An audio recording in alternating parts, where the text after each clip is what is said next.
دەرفەتی باش هەیە ئەگەر تۆ هەرگیز کاکاو یا چکڵێتت خواردبێت ئەوە لە یەکێک لەو 900,000 کێڵگە خێزانیەی کاکاو لە غاناوە هاتووە. جوتیارەکان وەک نیکۆلاس ناڕۆتی دەڵێت لە جیاتی هەناردەکردنی کاکاو پێویستە جوتیاران خۆیان چکلێت دروست بکەن.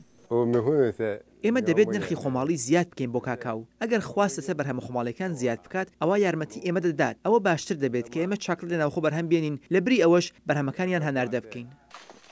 غانا یەکێکە لە دووەم گەورەترین وڵات بۆ هەناردەکردنی کاکاو. بەڵام هەناردەکردنی کاکاوی خاو لەلایەن جوتیارانەوە بەرهەمەکەیان ئەوەندە قازانج ناکات کە خۆیان دروستی بکەن و بیفرۆشن.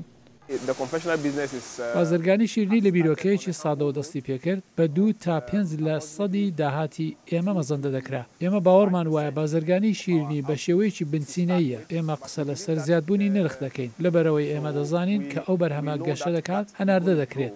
نیچی پێشەنگی هەناردەکردنی چۆکۆلێتە لە غانا دابشکردنی نزیکەی 600 تەن لە پرۆسەی نیمچە ئامادەکردنی دەنکەکانی کاکاو ساڵانە. کۆمپانیا خۆماڵەکە لە ساڵی 2017 دەستی بە بەرهەمهێنانی چۆکۆلێتی خۆماڵی کرد. لە ئێستادا هەموو ساڵێک 200 تەن چۆکۆلێت بەرهەم دێنێت. ئەم ژمارەیەش لە بەرزبوونەوەدایە، ئەمەش بەشێکی بەهۆی هاوکاریەکانی حکوومەتەوەیە.